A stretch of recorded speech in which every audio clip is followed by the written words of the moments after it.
રાજ્યમાં આકરી ગરમીનો પ્રકોપ જોવાઈ રહ્યો છે।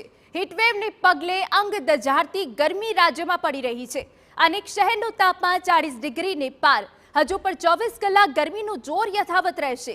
આજે 2 જિલ્લામાં યલો એલર્ટ રહેવાની શક્યતા છે। 24 કલાક દરિયાકાંઠામાં ગરમ અને ભેજવાળા પવનો ફૂંકાશે, ત્યારે માછીમારોને ગરમીમાં દરિયો ના ખેડવાની સૂચના અપાઈ છે। આગામી સમયમાં ગરમીમાંથી આંશિક રાહત મળશે।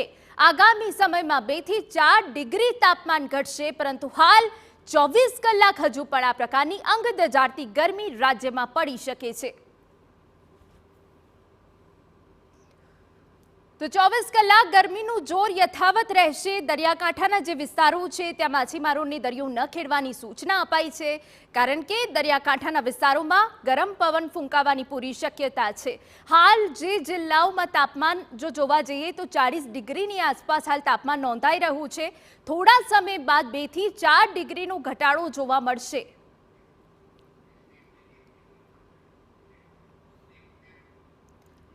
આ તરફ વડોદરામાં ગરમીનો પારો ઊંચકાયો છે। ગરમી વધતા ટ્રાફિક સિગ્નલો પર ઊભા રહેવામાંથી છુટકારો। બપોરના સમયે સિગ્નલ બંધ રાખવા નિર્ણય લેવાયો છે। આજે પણ ટેમ્પરેચર 40 ડિગ્રીની પાર ગયું છે। 1 વાગે પારો 41 ડિગ્રી પર પહોંચી ગયો છે।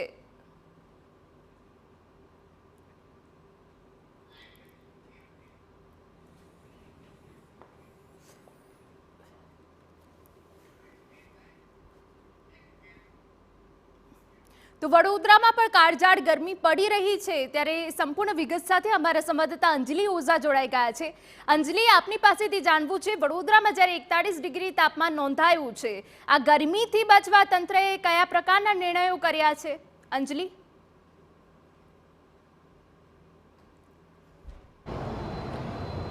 હિના, બિલકુલથી સૌથી પહેલાં તો આપને બતાવવા માંગીશ કે જે રીતે ગરમીનો પારો વધી રહ્યો છે, રસ્તા પરનો જે ડામર છે તે પીગળી રહ્યો છે, જેના કારણે આજે ગરમીનો પ્રકોપ છે તે ચોક્કસથી જોવા મળી રહ્યો છે। જે રીતે મુખ્ય માર્ગો પર જે રોડ બનાવવામાં આવ્યા હતા, રોડ પરના ડામરો પીગળી રહ્યા છે। સાથે સાથે હવામાન વિભાગ દ્વારા જે રીતે આગાહી કરવામાં આવી છે, ભારે તાપની આગાહી કરવામાં આવી છે, અંગ દઝાડતી ગરમીનો અહેસાસ થઈ રહ્યો છે, ત્યારે બપોરના સમયે 1 થી 4 દરમિયાન આજે સિગ્નલો છે, ટ્રાફિક સિગ્નલો, તેને બંધ રાખવા માટેનો નિર્ણય લેવામાં આવે છે, જેને લઈને વાહન ચાલકને કેટલાક અંશે રાહત પણ મળી રહી છે।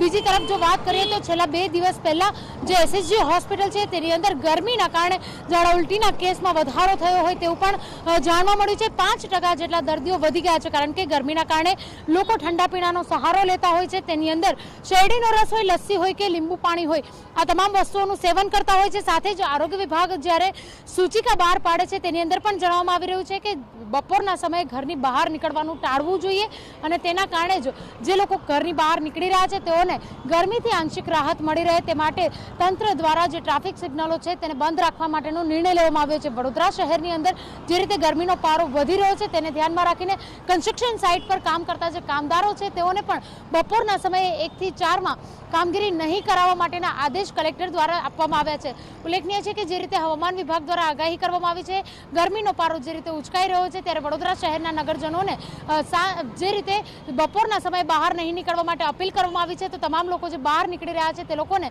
ઓછો ગરમીનો અહેસાસ થાય તે માટે તમામ જે સિગ્નલો છે તે બપોરના સમયે બંધ રાખવા માટેના પણ નિર્ણયો લેવામાં આવ્યા છે। જી બિલકુલ અંજલિ, તો જે રીતે વડોદરામાં તંત્ર દ્વારા કેટલાક નિર્ણયો લેવામાં આવ્યા છે કે સિગ્નલ બંધ રાખવાના નિર્ણય લેવાયા છે, 41 ડિગ્રીની આસપાસ વડોદરા શહેરમાં પણ તાપમાનનો પારો રહ્યો છે।